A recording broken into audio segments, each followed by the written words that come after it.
Welcome back to the deep dive. Today we're doing something a little different. We're dusting off a crystal ball. I want to take you back to 1997. The internet is basically a toddler. Dial-up modems are screeching in everyone's ears. Right. And these two British authors, James Dale Davidson and Lord William Rees-Mogg, they published a book called The Sovereign Individual. It's a cult classic now. Yeah. But you have to remember the context of the late 90s. I mean, the Soviet Union had just collapsed.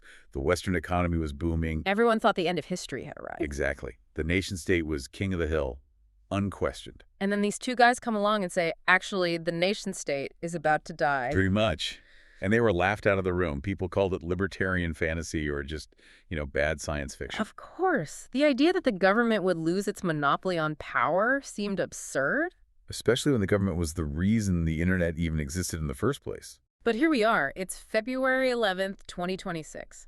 And we're looking at a new article by Ryan Collison from Money Sex Nerd titled, "The Sovereign Individual Was Right, Eventually." And the premise is stark. It's that the book wasn't wrong. It was just 30 years early. And that's our mission for today. We're not just reviewing an old book. We're using Collison's analysis to look at the world we are living in right now. Because if he's right, we've already crossed the Rubicon. The dynamic between you and your government has fundamentally changed, whether you've realized it or not. So the core prediction was that digital technology would empower individuals to become sovereign, which honestly sounds a bit like a bumper sticker. It does. Be your own sovereign.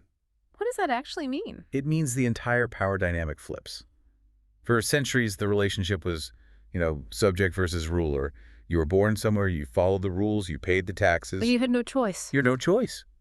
The prophecy was that this relationship would shift. It would become customer versus service provider.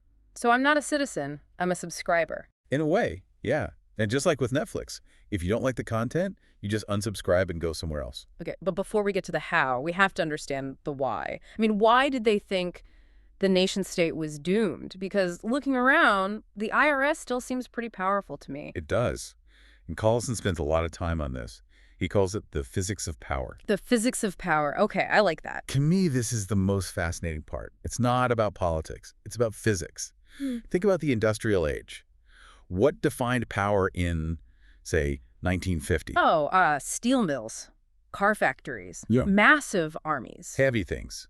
Things that take up physical space. If you're a government in 1950, your power is based on territory. Right. If General Motors wants to build cars, they need acres of land, thousands of workers, huge machines. Which makes them a sitting duck for the tax man. You can't put a steel mill in your backpack and move to the Cayman Islands just because taxes went up 5%.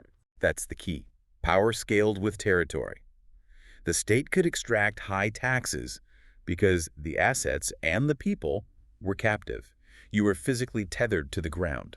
But the digital age changes the physics. Completely. In the digital age, which we're fully in now, value doesn't come from heavy machinery anymore. It comes from code, from algorithms, intellectual property. Things that take up zero physical space. Exactly. So if you're a software engineer or financial analyst, your factory is in your head and on the cloud. So if the state tries to squeeze you, say they raise your income tax to 60%, you don't have to abandon a factory, you just leave. The leverage evaporates.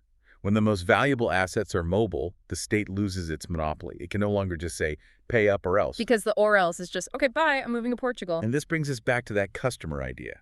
If the state can't force you to stay, they have to convince you to stay. They have to compete. And that is a profound psychological shift for a government.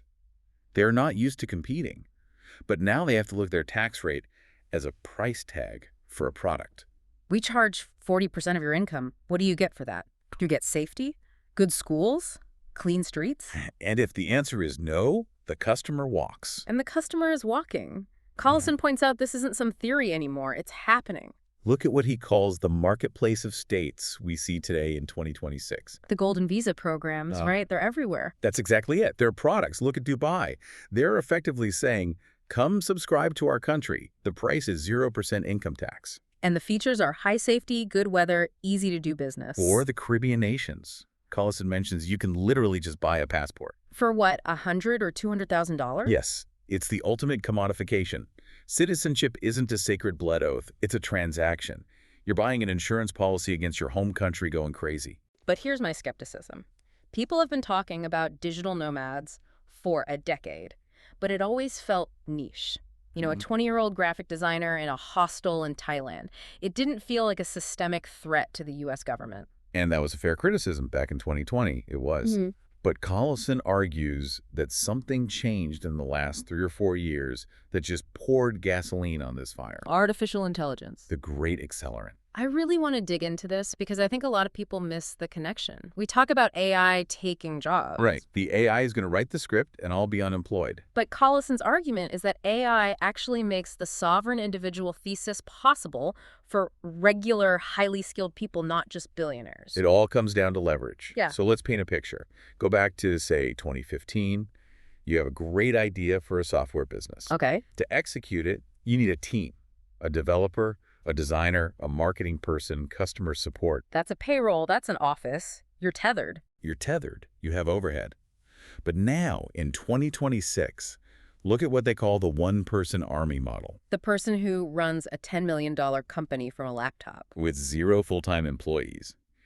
You use an AI agent to write your code, another one to generate your marketing copy and run your ads.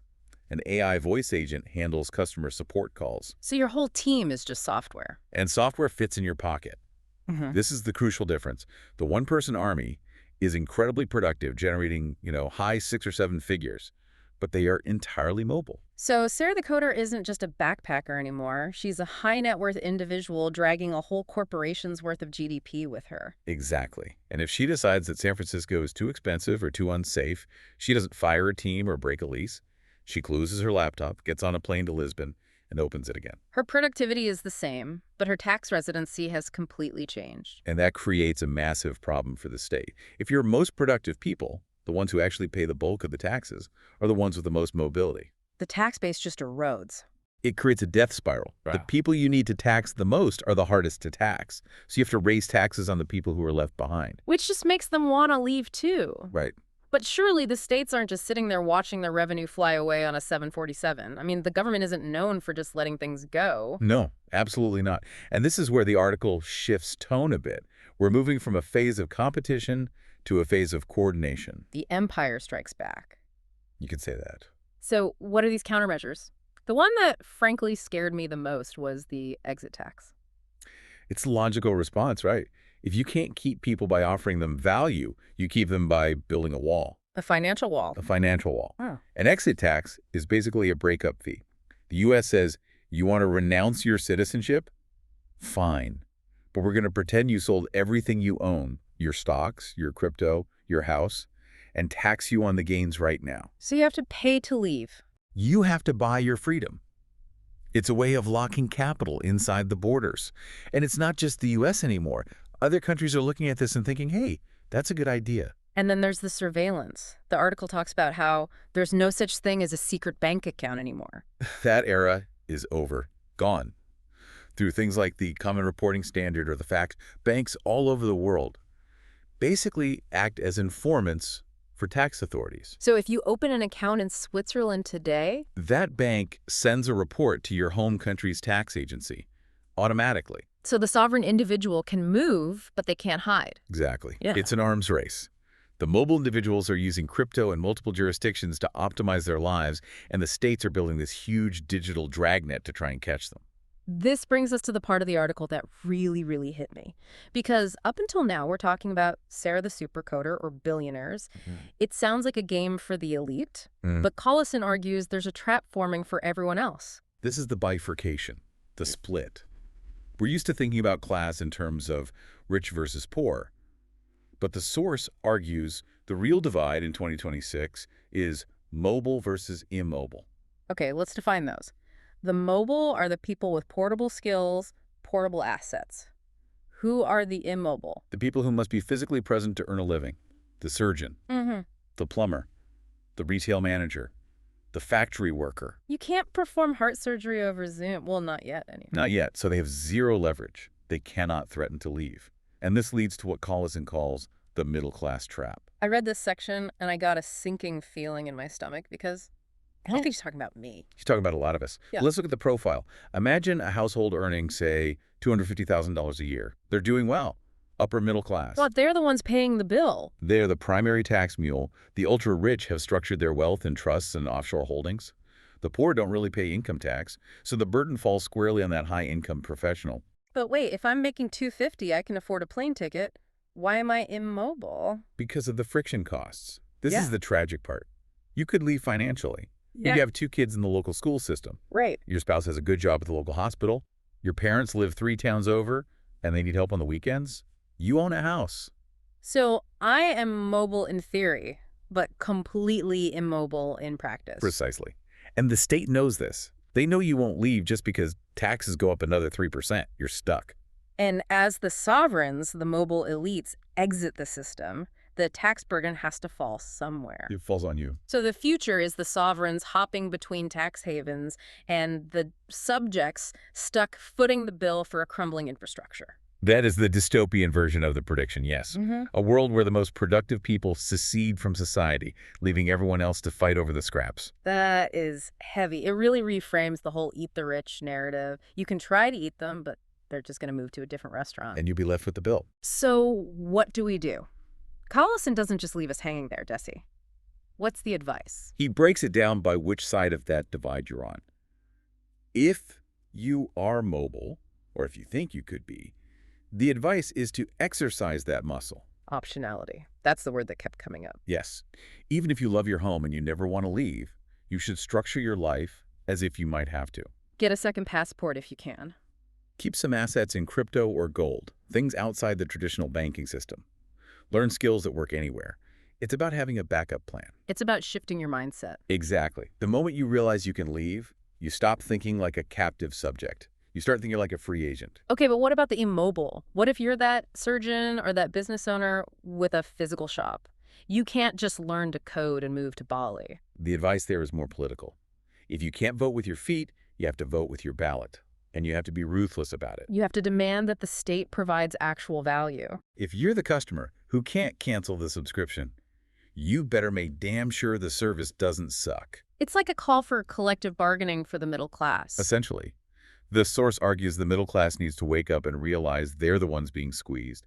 They need to stop fighting culture wars and start fighting for customer service from their government. It's such a shift in perspective. You know, we grow up thinking of our country as a parent, Mother Russia, Uncle Sam. We think it's this permanent, eternal thing. But it's not. And that's the final provocative thought the article leaves us with.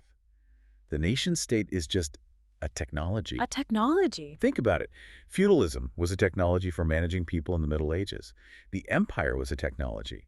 The nation-state was the technology invented to manage the industrial age. And technologies, Yes. they become obsolete. Exactly. When the underlying reality changes, when we move from industry to digital, the governance structure has to change too. We might just be watching the slow-motion obsolescence of the country as we know it. So the map of the world in 2050 might look very different. Not just the borders, but what those borders even mean. The question isn't whether the map will change. It's already changing. The real question is, in this new territory, are you positioned to be a sovereign, or are you going to remain a subject? Well, on that terrifying but strangely motivating note, I'm going to go check my passport's expiration date. Probably a good idea. Thanks for diving in with us. We'll see you in the next one.